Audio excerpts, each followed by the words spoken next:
Amita, since you mentioned that you work with Mangala Samaravira, uh, I just came across from social media. There are posts saying that Mangala, the best president that Sri Lanka never had, and at this critical juncture, how much Sri Lanka is missing Mangala Samaravira these days?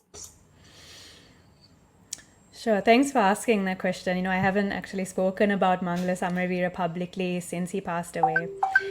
So I think Mangala Samaravira, or Mangala as he would have asked us to call him, was unique in the sense that he brought a few different skills to the table. So he was definitely somebody who had professional competence. He was able to speak truth to power.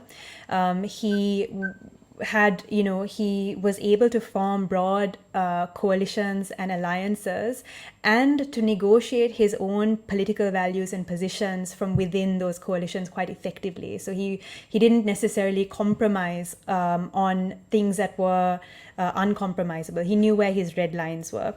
And I think beyond that, I think all of this is surfacing now. People are saying, where is Mangala? I wish Mangala had been here.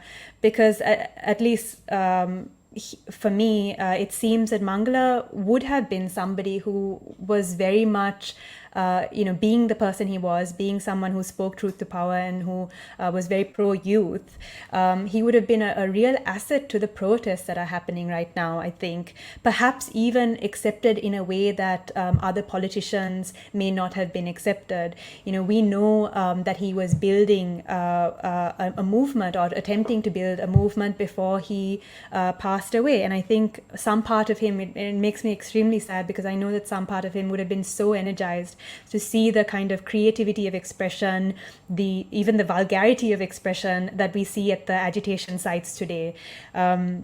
He's definitely somebody who is missed in this situation.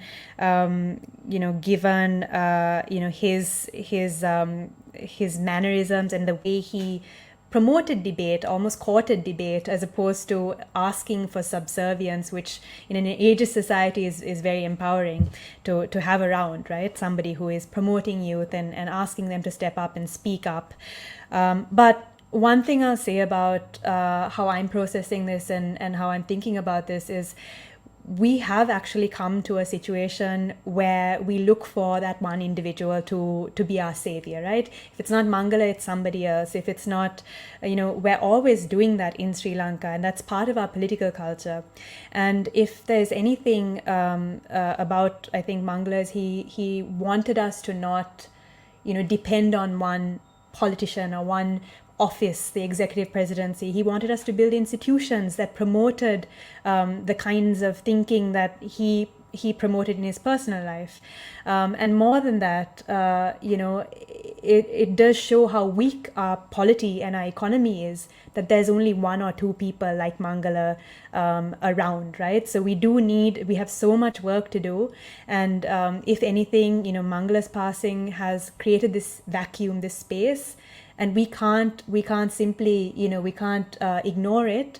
We have to step up, and we have to ourselves be those voices and speak truth to power as much as possible, because there is really no savior. Nobody is coming to deliver us, and this is a mess that we have put ourselves in and that we have to emerge from ourselves.